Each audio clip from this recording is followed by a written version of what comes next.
Today we're talking with Jonathan Williams, Chief Economist at ALEC, the American Legislative Exchange Council, which is a forum between state legislatures and private sector members who collaborate to introduce policy at the state level.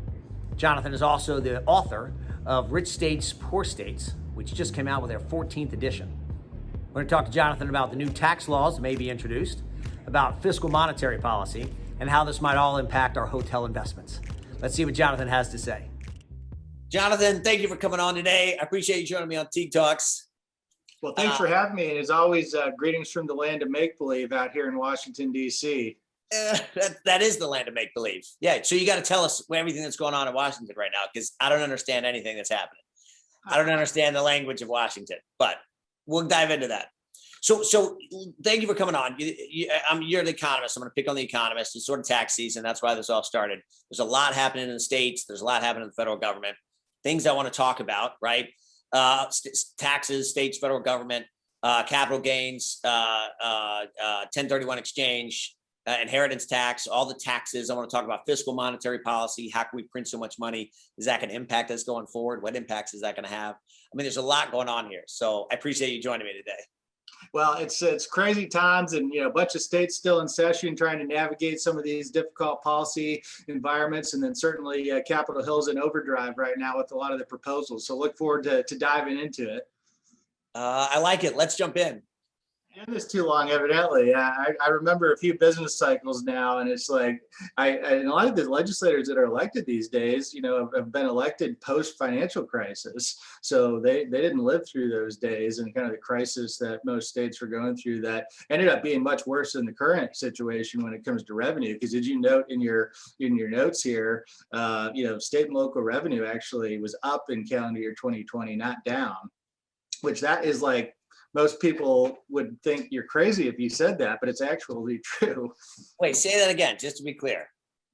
Yes, state and local tax revenue overall in calendar year 2020 was up versus down. And how is that possible? I mean, a lot of it has to do with the local, the property valuations, right? Just booming the real estate markets, and a lot of the markets across the country. Property taxes, as a result, are just going through the roof. And this is actually one of the things that I'm sure we'll get to, but talking through the assessment-driven property tax problems out there, where local governments are pocketing a lot of this extra money when it comes to these assessment valuation growths, and then all of a sudden it's businesses and it's individuals on the hook wondering why their bills went up so much, and local governments look at them square in the face and say, we just cut your tax rates, and you wonder, why is my bill higher than it was the year before? And it gets to this whole, in a way, dishonesty problem around the assessment process for property taxes. Wait, so let's get into that now. Keep going.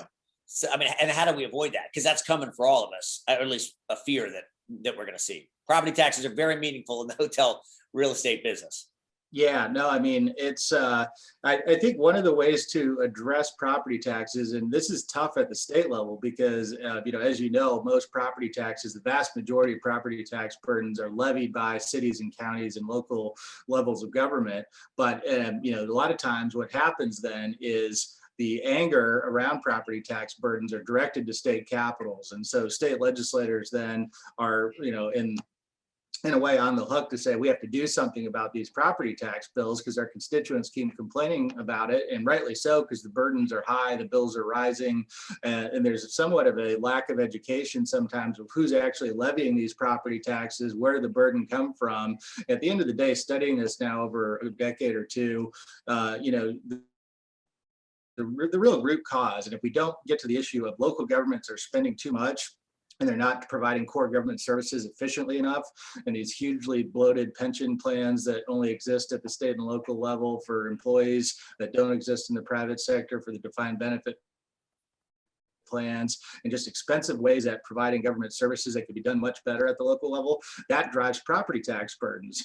And then people get justifiably upset. I just had my property tax assessment go up by 11% here in Northern Virginia this year.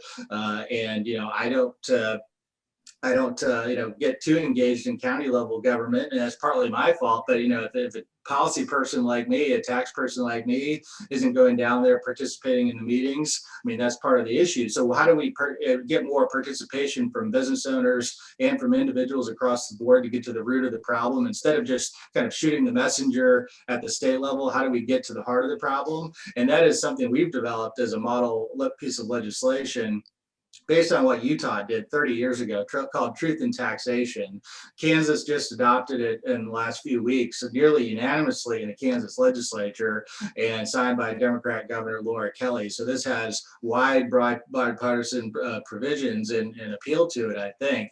And what it does is essentially say we're not going to limit what local governments can tax. If you want to have a gold-plated high school football stadium, God bless you, you're going to have high property taxes, but people can decide whether they like to live in that district or not. That being said, what Truth in Taxation does is empower individuals to have a voice in the process. So if local units of government want to tax more on property taxes than they did the year before, whether they raise your rate and your mill levy, or they just assess your property across the board more and have that huge extra amount of revenue through the property valuation assessment process, they need to notify every single taxpayer in that district that owns a home.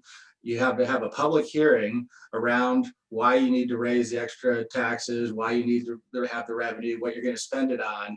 Then here's the key, Teague, is you have to have a recorded vote. So people, men and women that sit on city councils or county commissions across the country, they have to put their name on the line to say, yes, I'm going to have more property taxes collected from my county or my city through the assessment or through the rate process because we want to spend it on X, Y, and Z.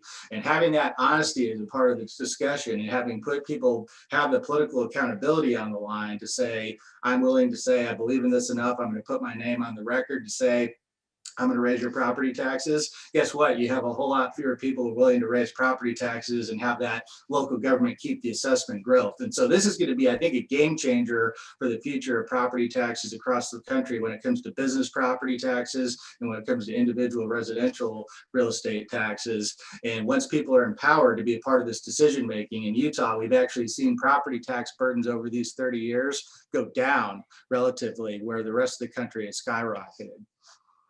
So let's all go buy hotels in Utah. I got it. So pardon my ignorance, Jonathan. How does that differ from what's happening today in, I don't know, Georgia, Florida, California? Well, only a few states. Taxes in the cover of darkness.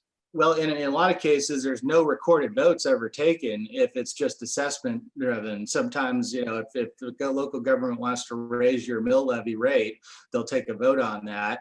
That's the easy thing, because a lot of times they'll play this kind of, in a way, I don't want to seem bad intent, but it's pretty dishonest the way that it plays out in a lot of cases, is individuals will say, we just cut your property taxes. You look at your bill and say, why am I paying, $500 more this year in my property tax bill, or $1,000 more, or $10,000 more for your business maybe, and it's because they're pocketing the extra assessment difference where they value your property higher, they reduce your rate, they look at you and expect you to believe they cut your property taxes, and you know better because you just saw the bill.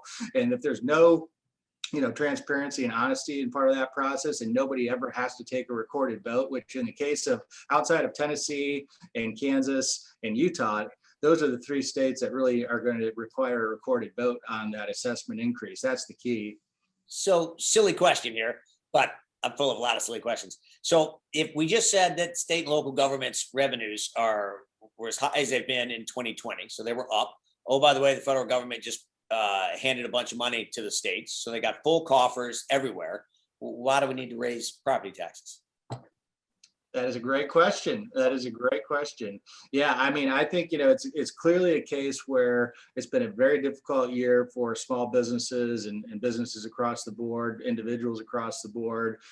Governments need to live within their means at this point. They're not lacking for revenue right now, state or local governments. In fact, you've probably seen nationally now, Governor Gavin Newsom in California even going around kind of living in the moment of having California a $75 billion budget surplus on paper, at least. So if even California has a budget surplus, times are pretty rosy right now. And the Wall Street Journal editorial board the other day, called out, I think correctly so, all of this lobbying from state and local governments up here on the Hill for the last year.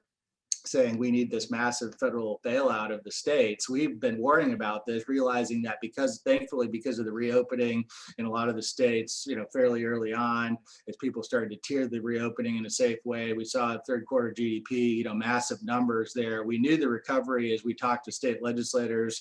Every single new revenue reporting period was coming in higher than expectations in the second half of 2020. We knew that this was not going to be needed. And, this has been, as we talked about, I've been doing this maybe too long, because I remember a few other of the business cycles as it relates to this. And every time the federal government comes in to bail out state and local governments, maybe the intention is completely right. However, the unintended consequence is always that federal government dollars come with some pretty painful strings attached with them for state and local governments. And a lot of times those strings far outlast the federal support when it comes to the aid to the states. We've seen this play out time and time again, whether it's the maintenance of effort requirements or other things that really tie the hands of policymakers at the state and local level once they take the federal money. And in a way, it kind of addicts the states to taking future money. And in a way, it rewards the states for not doing the right thing, not just during the pandemic, but for 10 or 20 years leading up to the pandemic that led to a lot of the systemic budget shortfalls and pension liabilities that caused these states real fiscal stress before we ever had coronavirus on our map. Yeah, there's a lot in there to unpack. And listen, and you just came out with your 14th edition of the Good Rich States, Poor States, which is a fascinating read. And so 14 years, kudos to you.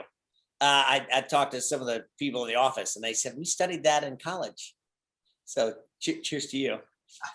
Very good. Way to make me feel old, by the way. You're welcome. I felt the same way. But tell me the lesson. One, tell me a little bit about sort of what it is. I mean, I get it. It's sort of dividing the states up and who you, according to you, I guess it's just according to you, who you think what states are doing well and which ones aren't.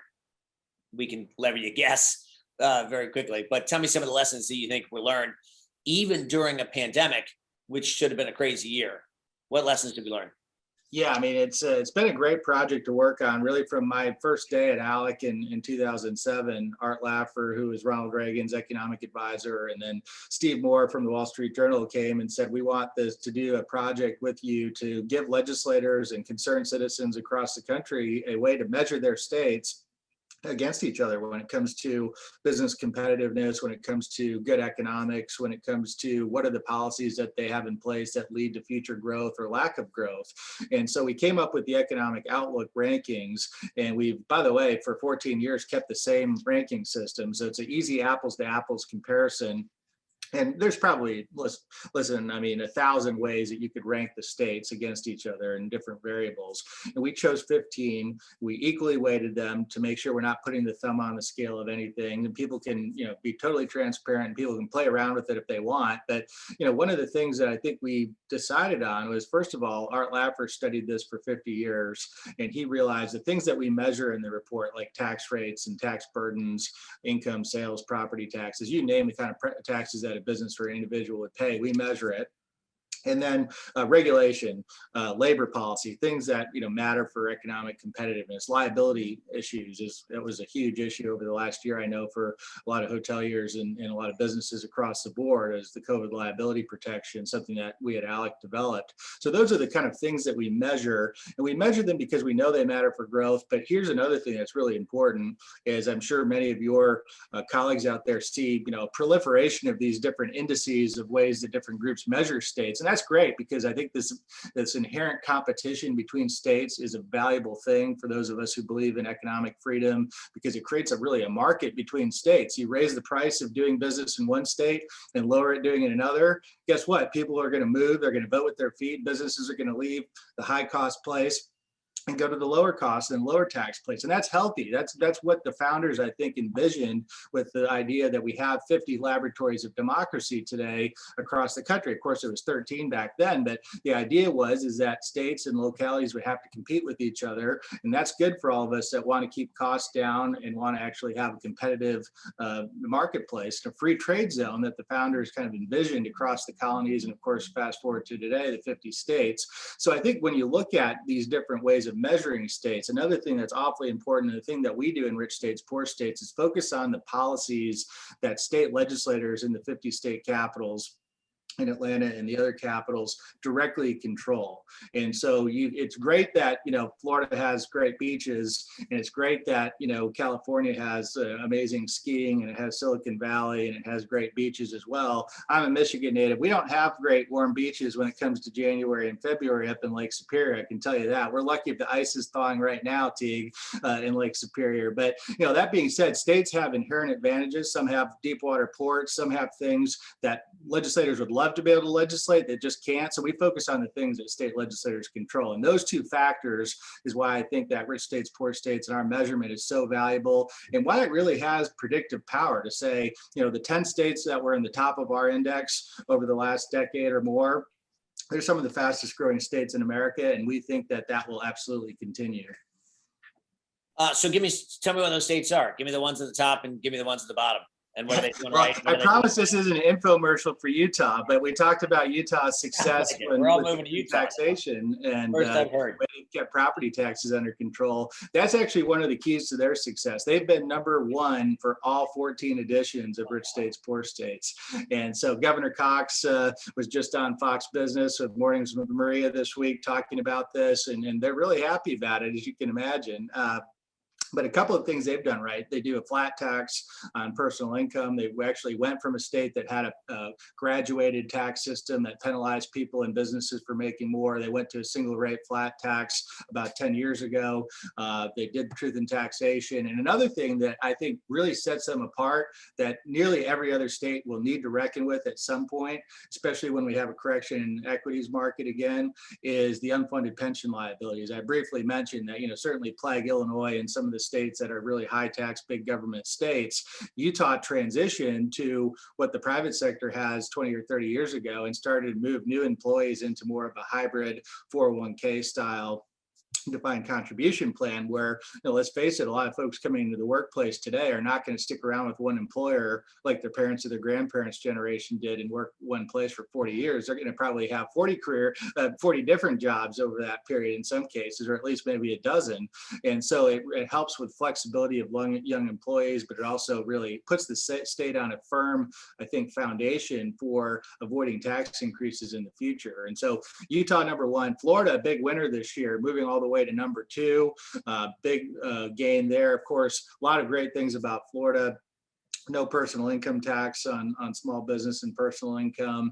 And Florida obviously has had that into place for a long time, a right to work state without a death tax. Many of the individuals, let's say, moving from New York and New Jersey or the Northeast down to Florida are looking at those factors, as I hear from a lot of the legislators in Florida, is no income tax, no death tax, right to work state, big factors for Florida. Ron DeSantis has obviously been a real leader when it comes to kind of reopening the economy in a safe way and looking at different policies that matter for economic growth. Oklahoma and Wyoming and North Carolina round out the top five. And North Carolina is an interesting state because if we would have had this discussion 10 years ago, Teague, North Carolina would have been middle of the pack. They've moved all the way, I think, from number 26 to number 5 now in our rankings over the last decade because of some of the big things that they've done in the policy environment. Such as, and I'm just wondering where Georgia is. I'm guessing Georgia's middle of the pack. And how does Georgia get to follow North Carolina or the like? Well, good point. And I just gave a presentation for a Georgia audience after, and these rankings are brand new as of several days ago. And so the good news and bad news for Georgia real quick, and then I'll get to the North Carolina story, but Georgia is, you're right, somewhat middle of the pack and coming in the top 20 at least, but you did move up substantially in Georgia because I think it was unemployment insurance costs going down after spiking for a couple of years previously, and then recently legislated tax cuts in Georgia after quite a few years of not seeing tax reductions in Georgia. And I don't know exactly the reason for all of that. I'm sure you do, but back when our mutual friend Chip Rogers was there as majority leader and Senate finance chair, I know he had it on his agenda every single year. How do we cut taxes and make Georgia more competitive? And Georgia, as a result, became one of the most competitive states in America.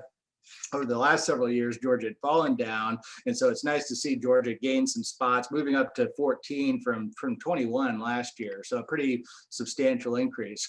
Now, that's the good news for Georgia. The bad news is you're sandwiched between a couple of no income tax states on the personal income tax side in Tennessee and Florida.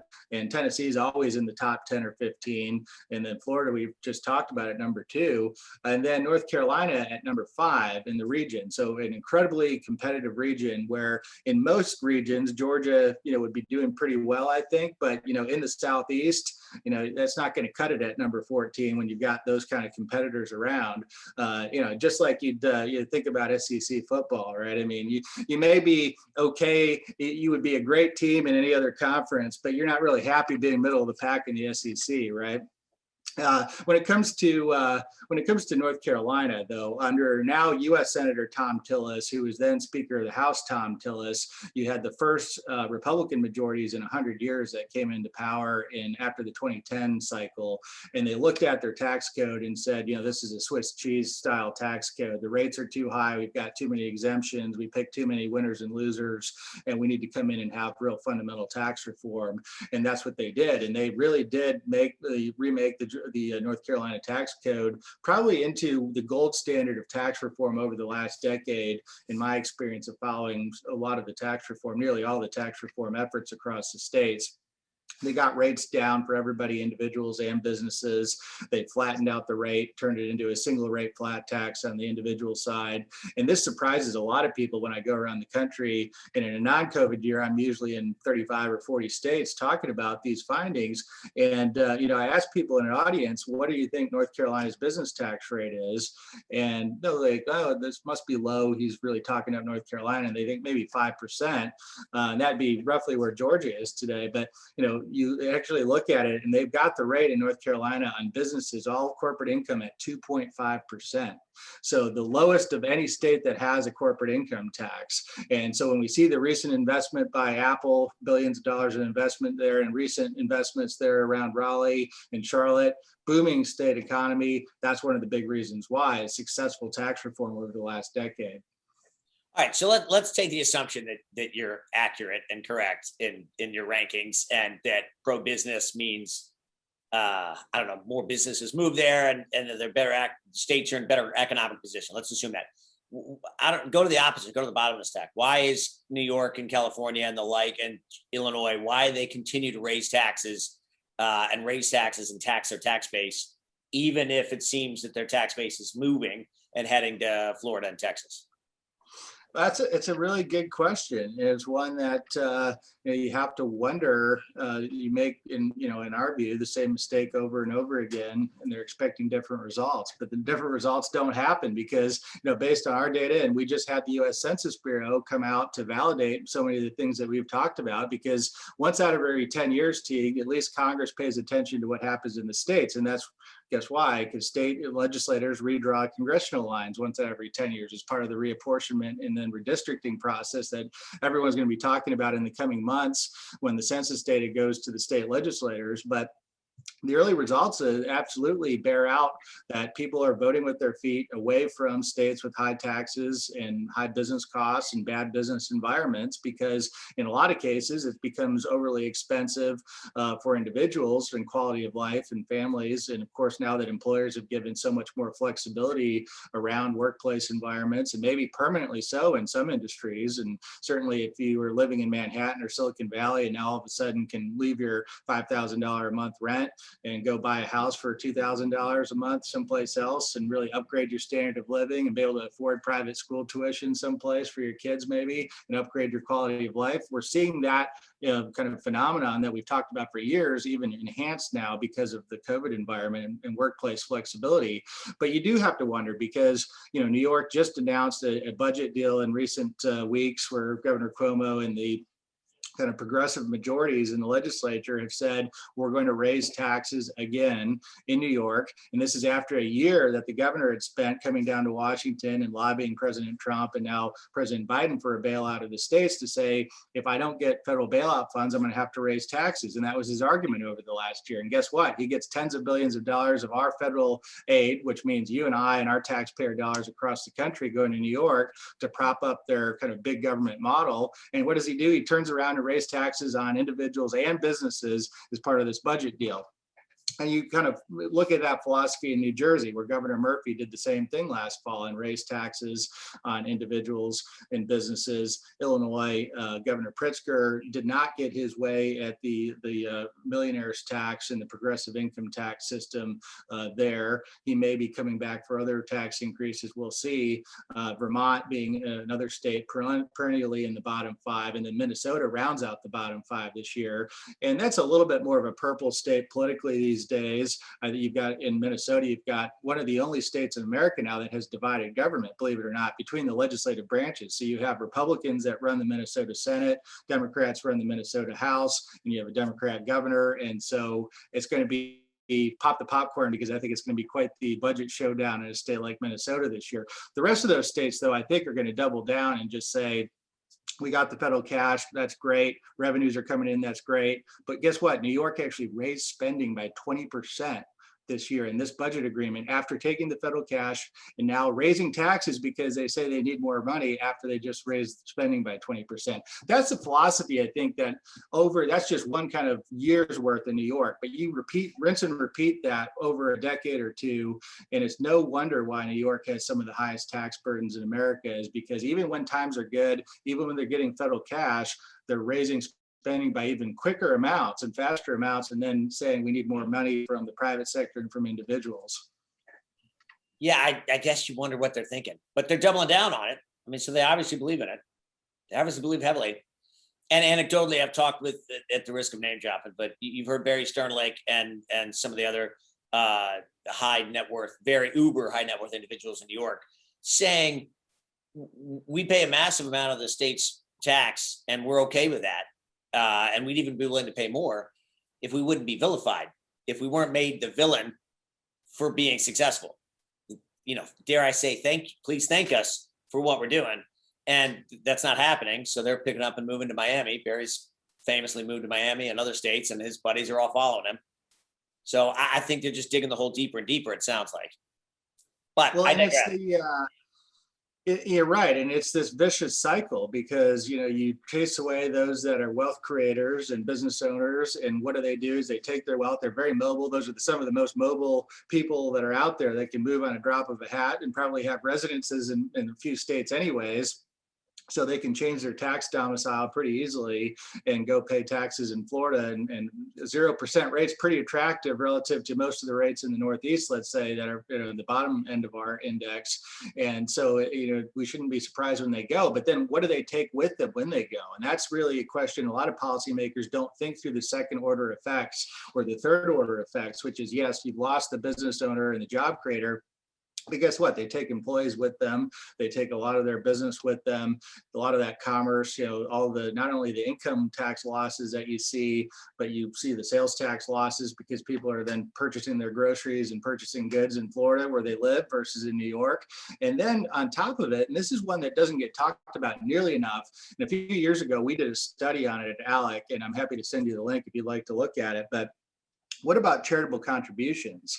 So when individuals that are anchors of community that support the arts and support their synagogue and churches and support other institutions in an area, when they move, guess what? They take their charitable contributions and many times with them to their new homes and the new localities. And so that's a discussion that I think is a huge unintended consequence of big government, high tax policies. When you drive out successful entrepreneurs, business owners, and individuals, your community suffers, and it's something that never gets the headlines, and it's something that's so important, I think, when it comes to public policy. Jonathan, this is great. All right, I want to pick on some other tax things that are sort of potentially coming down the pipe. So give me your thought that I think are important to real estate people. It's certainly our hoteliers, but I'm talking cap gains tax increase. I'm talking 1031 exchange, and I'm talking inheritance tax. Give me your thoughts on those three topics. Yeah, I mean, all very disturbing, and whether it relates to the capital gains rate, the step up in basis issue, or the exchanges, I mean, all kind of ways looking to grab more revenue, and all pretty damaging ways to do it. I mean, all taxes we know are to some degree damaging to economic growth. When you tax something, you get less of it, right? That's economics 101. And so that is, it's especially disturbing though that the kind of taxes are being looked at are some of the most damaging forms of ways to raise revenue. We all know that the federal government needs to raise revenue. States need to raise revenue to fund core government purchases. We could argue about the size and scope of government all day long. I tend to think we do fine with a little bit smaller government federally and at most state levels. That being said, we do have to raise some money.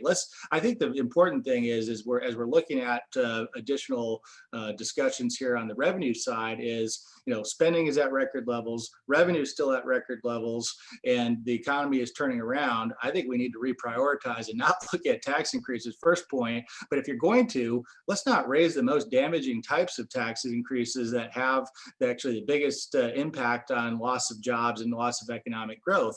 And whether you look at these capital gains type discussions that would, look at, real estate with the exchange issue, I mean, decimated in a lot of areas on commercial real estate, right, because of this last year. Like this is I think, economic malpractice to hit them while they're down and out right now, and by raising effective tax rates in many of these ways. And then you look at it from a overall sense of the federal capital gains rate going up. This is, and you look at the history of it, whether you look at the Reagan years, you look at the Clinton years when they cut capital gains taxes in the 90s under Democrat, and then you look at the Bush years in the 2000s. And I think, when you look at capital gains rates, you can actually see my co-author Art Laffer came up, he became famous because of course the Laffer curve in economics is when you raise tax rates, sometimes you actually don't raise revenue when you raise rates. And when you cut taxes, sometimes you don't lose very much revenue because of the economic growth associated. And when you look at capital gains being some of the most sensitive to economic changes in behavior, you actually can see a Laffer curve effect in most cases. When you cut capital gains tax rates, in a lot of cases, you don't see a huge loss, or in some cases, any loss in revenue. And that's what worries me is when we're talking about raising capital gains tax rates, either the top line rate or doing away with things like step up in basis or looking at these exchanges. And we're actually not going to see a whole lot of bang for the buck in terms of revenue. But at the same time, we get the loss that we're hurting the business community and we're hurting individuals. You add the federal rate on top of what the states charge, which in many states like California and New York charge as ordinary income on capital gains anyways. And now all of a sudden you're looking at scenarios where some state capital gains taxpayers will be paying nearly 60% capital gains rates if the president's current discussion actually goes forward. So huge problem for economic growth in the United States. And you don't get a lot of revenue to even fund the new government spending that we're talking about right now. So I think it's a horrible economic deal. Because I'm going to put words in your mouth. I'm going to finish your thought. Because people will hold the asset and they won't sell it. And if they don't sell it, then you get zero tax, right? That's right. Yeah. Because if you're going to pay 60% in tax, why would you sell it? Right? Yeah, that's Which right. is going to slow transaction, and I'm obviously biased on the transaction world. We want transactions because everything happens in transactions. Lawyers get paid, certainly brokers, title insurance, appraisers, in the hotel space, franchise companies. It's a time to upgrade and improve the asset. It's a chance to keep everything up, new and fresh. When they sit there forever, none of that happens. Yeah, that's certainly one of the threats. Or the other thing is you see the sell-off just because of tax reasons and wanting people to get under the old rates before the new rates are effective. And we've seen that plenty of times in the past that, the market has the expectations, the future tax increase won't take effect until January 1 or whatever the date and time. And then you see a huge sell-off for no other reason but to avoid the enhanced taxes, which obviously not the greatest reason to make business transactions, just for tax reasons. That's right. Sell your hotel now. Let's go. Just kidding. So what are the odds of these, that all three of those or any of those three get passed? What's your prediction? Well, if here's the current state of play, I think in Washington is there are not votes on these things because they don't have the margins right Right. now. If they had the margins, they'd voted on them Already done last week already, and they'd be all done. I think there's a sense of urgency right now from the Biden administration and Nancy Pelosi and Chuck Schumer, the leaders in Congress, to get through as many of their agenda items as possible. And that's, of course, not unique to this group of leaders in DC. You want to do that in your first year in power. You realize that Republicans have a pretty good shot at taking the House, I think, in 2022 after the midterm elections. And so I think there's a sense of urgency is let's get a lot of these packages done early on. And that's what you saw with the stimulus package in March. That was pretty quick, got road to the finish line there. They used the tool budget reconciliation that required only a simple majority, 51 votes in the Senate, of course, with the vice president breaking the tie. There may be another one of those with budget reconciliation out in the works with a simple majority to avoid the filibuster in the US Senate. So I think a lot of these will be streamlined here in the next few months, especially before the end of the federal fiscal year in September. So I expect a lot of this to be decided kind of yay or nay or some compromise between now and October 1st, the new federal fiscal year. That being said, is if they had the votes that have already put it on the board and it already be done and on the president's desk, we're signed into law. So I think there's some hesitation on a lot of these things because I think members of Congress in a lot of cases are hearing from members of the business community and from individuals who are worried about these tax increases.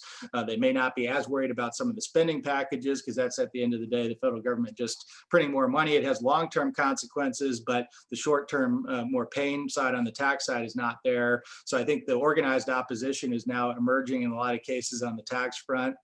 And I think that has some moderate Democrats right now wondering if I really want to put my name on the board before a midterm election, if I've got a tough district. So I'm going to make you predict. So you think spending will get passed, but tax increase will not? Is that your guess? Well, and we're already seeing that, right? With the ARPA package of a couple $1 trillion added to spending and really added to the national debt without pay-fors in that package. All right, so let's pick on fiscal stimulus monetary policy. I'm gonna tax the economist in you. So what happens? Can we continue to print trillions of dollars? Oh, by the way, inflation, and what kind of impact does that have? And how does any of that roll into the pockets of the hotel investor? Yeah, this is a question I've been asked for 10 years, and we've said this is the U.S. is pushing the limits when it comes to a developed world economy and really the world's reserve currency. Thankfully, that we still are with the U.S. dollar, that we've been able to go further into debt than probably most other countries ever could dream of without having huge consequences yet. I do fear that $28 trillion of debt at this moment, and wildly going past that now with new spending proposals. It's pretty likely we'll be at 30 plus trillion in debt by the end of the federal fiscal year that we were talking about, the end of September. And when you go back in history again, talking through the Obama spending packages, and we were talking about this aid to states back then, I was looking at my notes, and the federal debt was just over 10 trillion. That was one business cycle ago, Teague. We went from 10 trillion now to probably 30 trillion by the end of this year. That's not sustainable. I think that's anybody, Republican, Democrat, independent, libertarian, vegetarian, I don't care your political persuasion, that's unsustainable. We've got to stop maxing out the federal credit card. Now, there's two ways to get to it. Either you start reducing spending or you start, increasing taxes. I think you have the counterproductive effects that we talked about with tax increases in a lot of cases. You're not going to get the extra revenue on some of these taxes, and then we have to get economic growth going again. There's no doubt about that. We've got to get to more sustained 3% plus GDP growth going forward. There's a lot of pent up demand. I think this year will be fairly easy to get a pretty good year of GDP growth if we don't royally mess it up when it comes to public policy making with raising taxes and really muddying the waters. I do wonder though, in terms of, we see the top line inflation numbers now, we've been talking about this for 10 years of the threat of inflation, the threat of new spending, the threat of debt going up. I actually think that we're getting to a critical point where we've seen the top line CPI numbers that we've seen in recent days get to pretty disturbing levels really quickly. And then also, for those that are, in buying commodities, certainly you've gone to the gas stations even before the pipeline issue in the recent days, but gas prices way up year over year. Whether you look at other commodities, whether it's ag commodities, whether it's lumber, whether it's metals, I mean, that's where inflation's been showing up for a very long time, even beyond the CPI top line numbers. But now that we're seeing that, and we're seeing even more, multi-trillion-dollar proposals kind of coming out every single day, I do think we have to have a pretty serious national conversation of how far can we push this before we get really dangerous levels of inflation. And the thing that worries me the most is you combine dangerous levels of inflation with no economic growth or a real threat of economic growth, and you get stagflation, which is the worst of all worlds. And that kind of goes back to the Jimmy Carter era of real problems that I think are much more complicated to unpack than potentially we've seen in recent decades. Okay, so maybe my final questions, but it's how's this impact hoteliers? But let me prime the pump, give you my thoughts. So certainly we've got, I guess, with trillions of dollars being spent, we have stock market at all-time highs. And we can see that as hotel values, not all of them, but many of the new shiny, awesome hotel values are at all-time highs, even with 50% occupancy and low rates and et cetera. We got solid predictions on a solid comeback for business, but those hotel values are as high as they've ever been, arguably. And I think that's because we've had trillions of dollars spent, and it's got to go somewhere, or printed, and it's got to go somewhere. So Wall Street and the institutions are willing to pay whatever they can for the really nice, shiny hotels. We've seen a couple of those trades already. Oh, by the way, inflation's coming, right? Oh, by the way, wood prices skyrocketed. Oh, by the way, the price of those commodities and construction costs are going to go up. So on one hand, sell your asset because values are as high as they've ever been. On the other hand, well, inflation's coming, so it's going to cost you more to build that same asset. So it's going to be worth more, right? If we're printing money, we got to own assets, right? Don't own cash because cash is worthless. Own assets. But it's a fine line to figure out because, oh, by the way, again, we're still sort of empty in our hotels, and the day-to-day hotelier is still struggling mightily. Oh, by the way, can't find labor. Oh, by the way, lots of headwinds as well. So unpack all that I just said. What's your advice? What's your advice for hoteliers? Well, those are all really, really good points. And you add to that, potential bubbles in real estate that we're seeing develop in certain areas, probably getting really, really hot in Northern Virginia. I can tell you right now, on residential sides, I mean, places flying off one day without going to open houses. I can imagine in some of the other markets, we're seeing a lot of the same things. And so you buy into that as a potential bubble. You look at equities, are they overvalued right now after the huge run up? I don't know. I mean, those are all great questions. I wish I had the answer to those. I'd probably be on Wall Street if I did have the answer to those questions. But yeah, I mean, and one of the issues that you unpacked there a little bit was, I think, really key and something that we've just seen of, the governors out there on the unemployment bonus payments. I mean, this is a huge issue with the unfilled jobs. I mean, Governor McMaster from South Carolina was one of the first out of the gate. Governor Gianforte from Montana, the other two that really deserve, I think, a lot of credit because it was not an easy political decision to say we're going to decouple away from the bonus $300 a week payments, the federal level on unemployment. But you look at South Carolina, they had 81,000 unfilled positions in the state. Governor McMaster said, we've got to get people back in the workforce. Art Laffer, my co-author, likes to put it this way. When you tax people who work and you pay people not to work, don't be surprised when you have an employment situation, right, in a labor market problem. That's exactly what we're facing right now.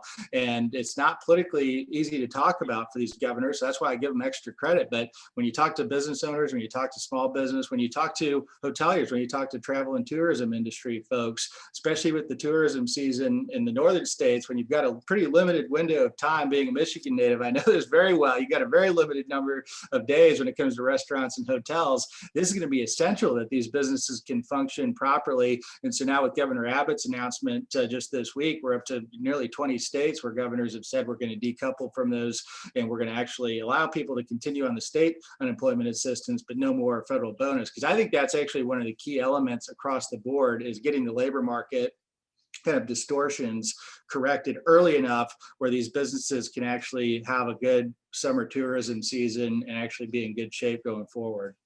Yeah, I can tell you, they're nervous about right now. The hotel owners are nervous. They can't open up fully 100%. If they were 100% occupied, they don't have enough staff to clean the rooms, to turn the rooms. So they're only renting half, because they'll rent this half today, the other half tomorrow, and they'll clean one set and then clean the other set. Other little sort of dirty little secret that people don't like to talk about: the number of hotel owners, high profile hotel owners, who are they themselves and their family members, mom, dad, grandkids, grandma, executive staff, et cetera, that are out cleaning rooms, maintenance, operating the front desk, because they simply can't find the staff to run the hotels, is real. It's palpable. And I think that's going to hold us back from economic growth. To your point, we got a season coming. We know the demand is there. We've seen it. We saw it at our conference. The demand is there. The hot topic is labor at the conference. How are we going to handle all this new demand if we don't have the labor? Oh, by the way, try to find an Uber today. And I think that's a trick. Absolutely. Huge issue. I mean, we've got to get that solved federally. And I'm glad to see, even as Washington kind of goes in their directions, the states are continuing to lead the way at recognizing the problems and trying to fix it from a governor's perspective. The people at our conference that landed at the airport to come to the hotel that said, oh, by the way, I took a taxi. Things we haven't heard in a long time. Indeed. Yeah. So I think it's changing. Jonathan, you're a true friend, and and an expert. I greatly appreciate you coming on, sharing your words of wisdom. I learned a ton today. It's complicated topics, but thank you for all you're doing. Thanks for being out there. Continue to I don't know, carry the baton, pound the pavement. We appreciate all you're doing for us in the industry. Well, thank you. Really great to be on your show, and great conversation. All the best to you and your friends and members across the industry. And to any point that we can be helpful in working with our state legislators across the country to have good pro-business policies across the board, certainly call on us. You've got friends here in Washington. We need good, powerful friends. We appreciate it. Thanks, Jonathan. Thanks.